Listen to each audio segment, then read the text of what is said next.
Good morning, dear students. In the previous class, chapter Is Matter Pure? We have discussed about few separating methods which is used to separate immiscible liquid like water and oil. To separate water and oil, where you can easily distinguish the two liquids clearly. To separate them, we are going to use a separating funnel.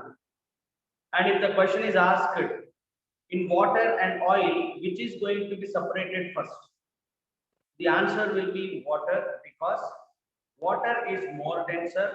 It comes and settles at the bottom, and oil will be on the surface. So when you turn on the knob, the more denser liquid which is there at the bottom is going to separate first. And second thing we have discussed about the miscible liquids. Example, alcohol and water. To separate them, we use distillation method. If there are many components in the given solutions or in the given mixture, we go for fractional distillation, where the temperature sometimes goes to the minus degrees. Minus. Okay, so separation of oxygen from the atmosphere gases we have discussed for fractional distillation, and even petroleum also for fractional distillation. And in this today's class, we are going to discuss the types of pure substances. Types of pure substances. And in that types of pure substances, we will discuss about the compound and elements. Compound and the element. Right. For example, you have copper sulfate. It is an example for the compound, which means a combination of different elements. Combination of different elements. If you look at this compound, that is CuSO4, copper sulfate, which is a combination of copper, sulfur, oxygen. Okay, now the question is separate copper from the copper sulfate. I have given you a mixture. Okay, I have given you the compound. Now you have to separate copper from the copper sulfate. Now, which method we will use? Shall I use centrifugation, chromatography, or distillation, evaporation, sublimation, fractional distillation? So these substances from which the components cannot be separated by using any of the separating methods. From this compound, from this substance, we can remove or we can extract copper only by doing a chemical reaction. Chemical reaction. In compounds, in compound, which is a combination of different elements, in which the element is separated, the copper is separated, not by just carrying out any physical separating methods, but here we have to follow a chemical reaction, chemical separation. For that, I use aluminium. This copper sulfate is blue in color.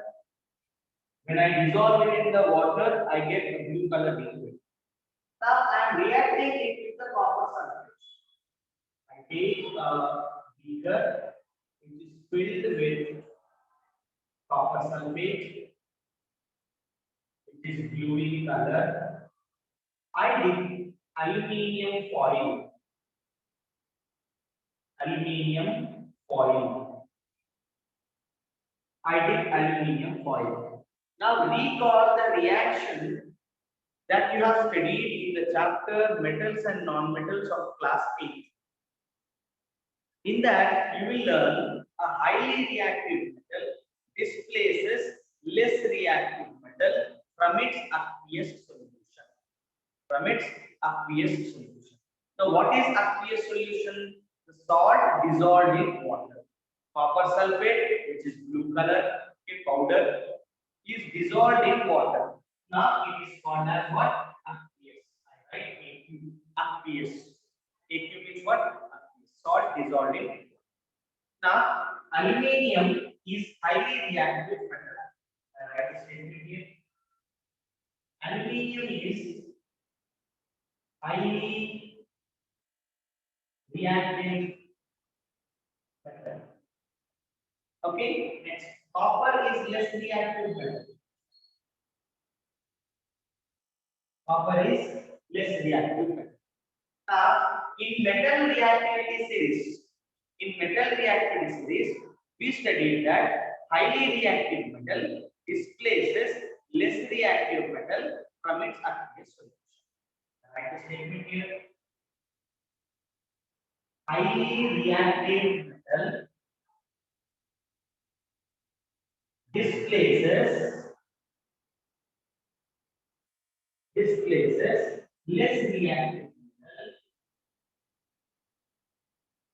less reactive metal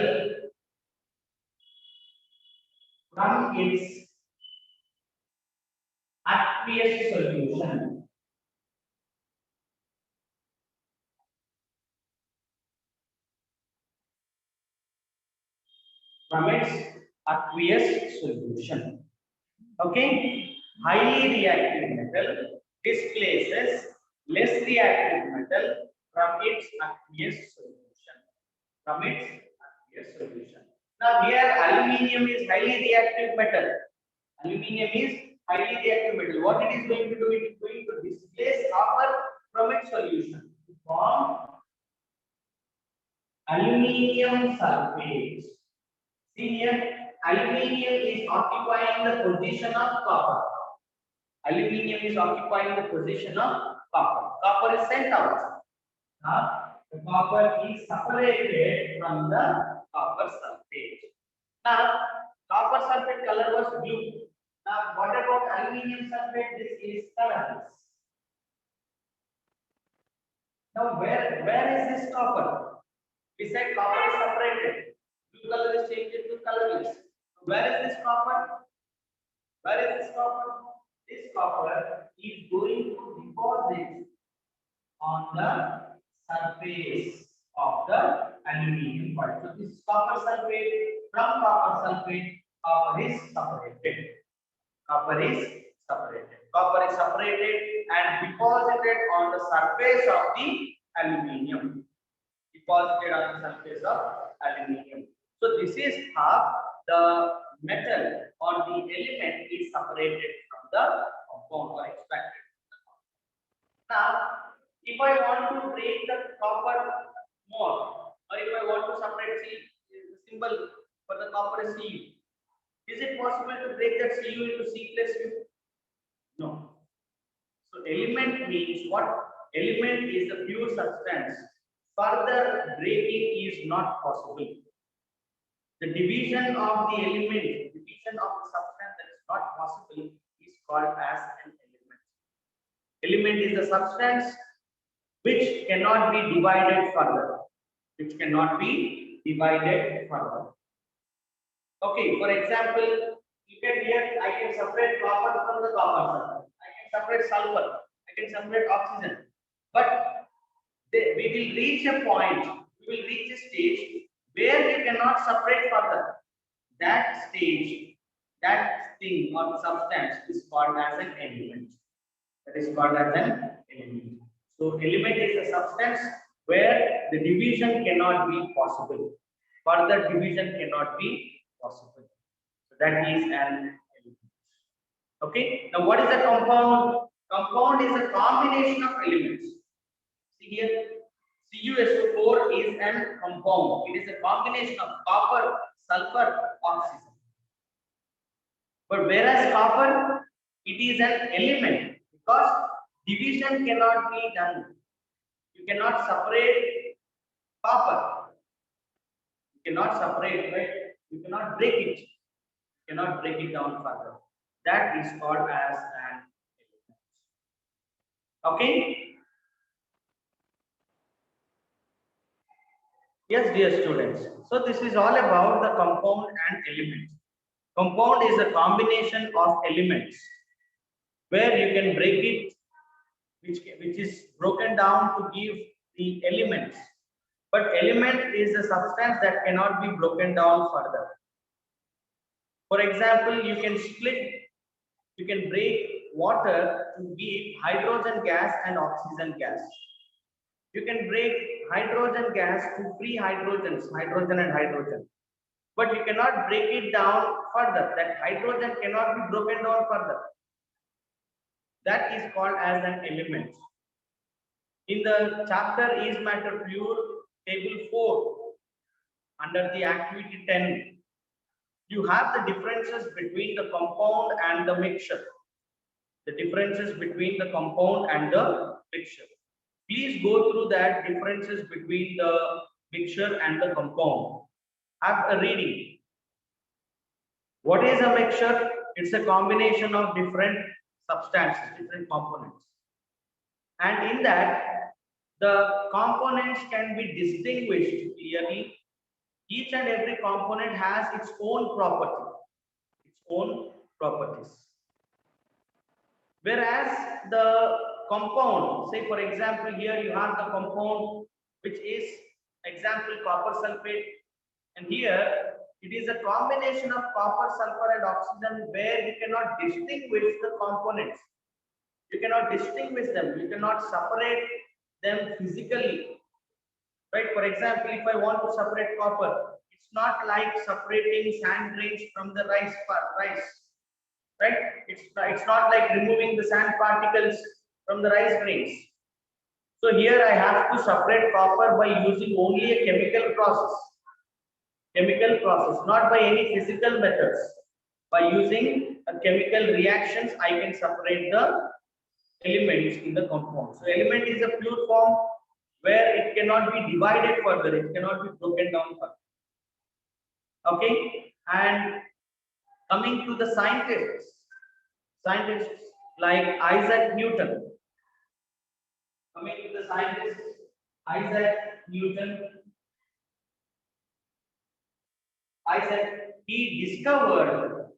He tried to extract metals from the earth crust.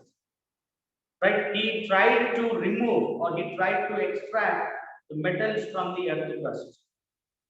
What all the elements we have in the periodic table? For example, you have 118 elements.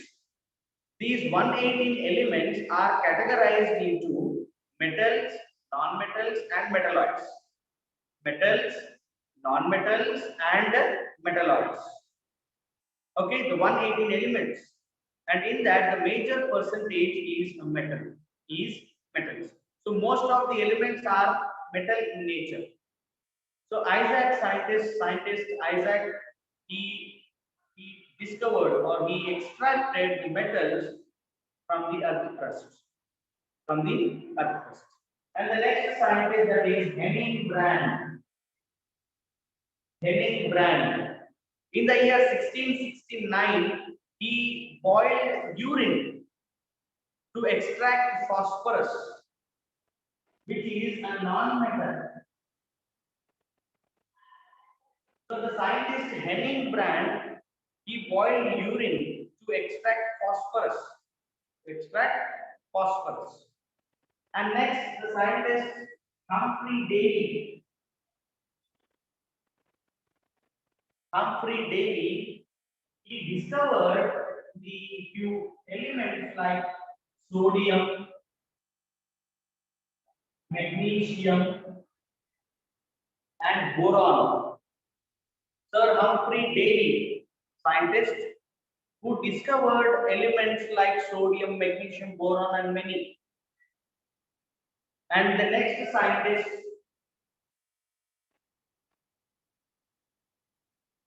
Robert Boyle, used the term element. The first person who used the term element, the substance that cannot be broken down further, is what? An element, which is the building block of matter. We studied that elements are the building block of matter. Robert Boyle is a scientist who discovered or he used the term element. And last, Lavoisier. The scientist Lavoisier, he defined what is an element. He defined elements. So element is a substance which cannot be broken down further. Now what is a compound? Which is a combination of elements. Which is a combination of elements. So these are the scientists. Isaac, he discovered and he extracted metals from the earth crust. Henning Brand, he boiled urine to extract phosphorus. Humphrey Davy discovered sodium, magnesium, boron, and many other elements. Robert Boyle, he explained or he used the term element for the first time. And Lavoisier defined what is an element. Okay, so this is all about the topic compound and elements. Compounds and elements. So element is a substance that cannot be broken down. Compounds, compound is a combination of elements. Now, if you want to separate element from the compound, we cannot use any physical methods, physical separating techniques. We have to go for the chemical reactions. Using the chemical reactions, you can separate the elements. Right? What is an element? The substance that cannot be broken down further. And this is the history of the few scientists who have discovered and laid foundation for the other scientists to discover many elements, metals, metalloids, and non-metals. Okay, and in the next class, we will go with the few activities to understand what is an element, compound, and mixture. That's all for today's class. If you have any other questions, please do put it in the chat box.